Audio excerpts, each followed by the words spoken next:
जय गुरुदेव गणेश जी, जय गुरु माँ रिद्धि सिद्धि जी, जय माता दी। दोस्तों, आप सभी को शारदीय नवरात्रि की हार्दिक शुभकामनाएं। हम माता रानी जी से यही प्रार्थना करेंगे कि वह अपने सभी भक्तों के मनोरथ सिद्ध करें एवं अपने भक्तों पर सदैव अपनी कृपा बरसाते रहें। तो दोस्तों, आज हम चर्चा करेंगे माँ भगवती दुर्गा के नवरात्रि में प्रथम दिन पूजे जाने वाले माँ दुर्गा के प्रथम रूप माँ शैलपुत्री जी का। जी हाँ दोस्तों, नवरात्रि में पहले दिन पूजे जाने वाली माँ शैलपुत्री जी कौन है, इनकी कथा क्या है, क्या इनकी पूजन की विधि है और कैसे इनकी कृपा से हम अपने जीवन में सफलता प्राप्त कर सकते हैं। दोस्तों, माँ शैलपुत्री जी हमें सुख संपत्ति के साथ साथ जीवन में शांति व संतुष्टि प्रदान करने वाली देवी हैं। इन देवी की कृपा के बिना कोई भी संतानवान नहीं बन सकता, कोई भी अपने जीवन में शांति की प्राप्ति नहीं कर सकता। अपने जीवन की मंगल कामना के लिए माँ शैलपुत्री जी की पूजन अति आवश्यक है। तो चलिए दोस्तों, समय ना ज़्यादा करते हुए अब हम माँ शैलपुत्री जी की कथा के बारे में बात करेंगे कि माँ शैलपुत्री जी का अवतार जो माँ भगवती दुर्गा जी ने कैसे लिया था, ये स्वरूप माँ ने कैसे धारण किया था।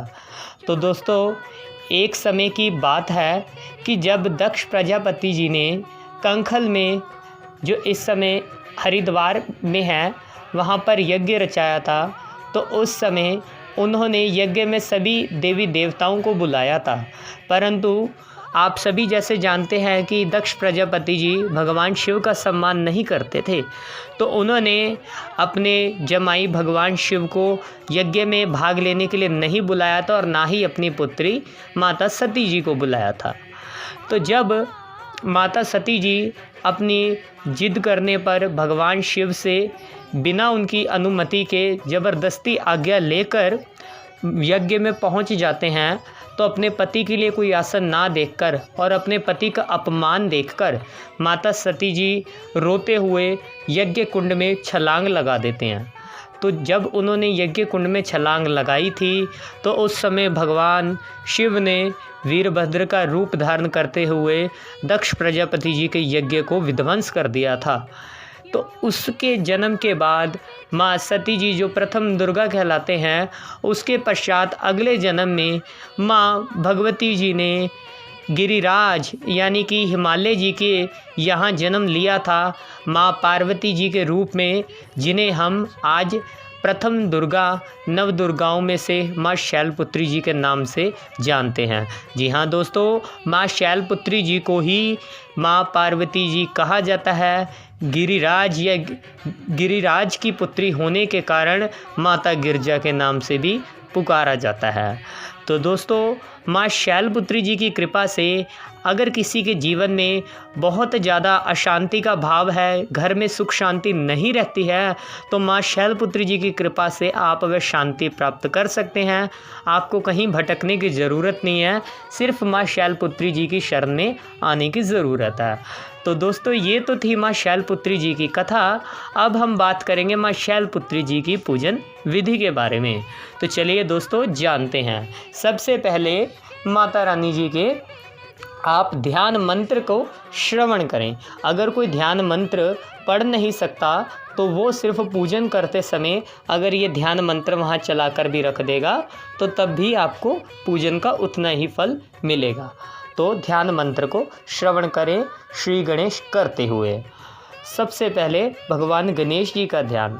ओम वक्रतुंड महाकाय सूर्यकोटि समप्रभ निर्विघ्नं कुरु मे देव मम सर्वकार्येषु सर्वदा। अब माँ शैलपुत्री जी के ध्यान मंत्र का ध्यान करेंगे। जय गुरुदेव गणेश जी, जय गुरु माँ रिद्धि सिद्धि जी, जय माँ शैलपुत्री जी। वृषवारूढ़ां शूलधरां शैलपुत्रीं यशस्वनीं या देवी सर्वभूतेषु माँ शैलपुत्री रूपेण संस्थिता। नमस्तस्यै नमस्तस्यै नमस्तस्यै नमो नमः। इस तरह से माँ शैलपुत्री जी का ध्यान करते हुए कि जिनके एक यानी कि दाएं हाथ में शूल है और दूसरे हाथ में जिनके कमल का पुष्प है, बाएं हाथ में कमल का पुष्प है, जो वृषभ पर यानी कि बैल पर नंदी की सवारी करते हुए पर्वत पर विराजमान हैं, गोरे वर्ण वाली, जिन्हें पार्वती, गिरिजा इत्यादि नामों से पुकारा जाता है, मैं उन शैलपुत्री माता का ध्यान करता हूँ या करती हूँ। अब बात करेंगे माँ शैलपुत्री जी का पूजन किस प्रकार करना है। अगर आप 9 दिन माँ शैलपुत्री जी के नाम का व्रत करना चाहते हैं तो अब नवरात्रि के 9 दिन भी माँ शैलपुत्री जी का व्रत कर सकते हैं।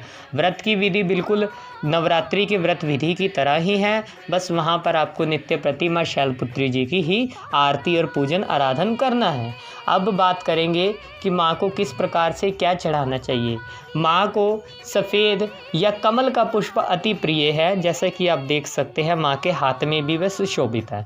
तो अगर आप माँ को सफ़ेद व कमल के पुष्प चढ़ाएंगे, कमल के पुष्प के अभाव में अगर आप ये भी गेंदे के फूल चढ़ा दें, वो भी सर्वोपरि पूजनीय है, और आप गुलाब के पुष्प भी चढ़ा सकते हैं।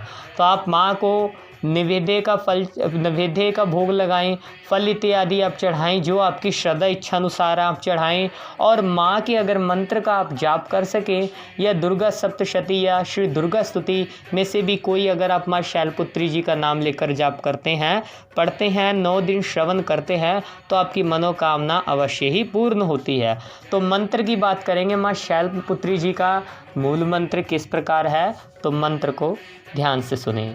ओम शम शैलपुत्री देव्ये नमः, ओम शम शैलपुत्री देव्ये नमः। अगर आपको ये मंत्र पढ़ने में थोड़ी मुश्किल आती है तो आप बिल्कुल सिंपल मंत्र भी पढ़ सकते हैं। ओम श्री शैलपुत्री आए नमः, ओम श्री शैलपुत्री आए नमः। इस तरह से भी आप मंत्र पढ़ सकते हैं। आप इस तरह से माँ की स्तुति करें। 9 दिन अगर आप माँ की आराधना करते हैं तो आपके जीवन में जो अशांति का माहौल है वहाँ पर आपको शांति स्थापित हुई मिलेगी, और माँ शैलपुत्री जी की कृपा से जो आप सोच भी नहीं सकते आपको उसकी प्राप्ति होगी। तो दोस्तों आज के लिए बस इतना ही था। अब आने वाले और नवरात्रि में आपको नव दुर्गा सीरीज़ के जो नव दुर्गा श्रृंखला है हमारी, उसमें आपको बाकी सभी नव देवियों के भी आपको इसी प्रकार के दर्शन का वीडियो मिलेगा और आपको पूजन की संपूर्ण विधि एवं कथा सुनाई जाएगी। तो दोस्तों आज के लिए बस इतना ही था। अगर वीडियो अच्छी लगी तो वीडियो को करें लाइक, शेयर करें, कमेंट करें, और हमारे चैनल महाकाली ज्योतिष को कर लीजिए सब्सक्राइब। जय माता दी।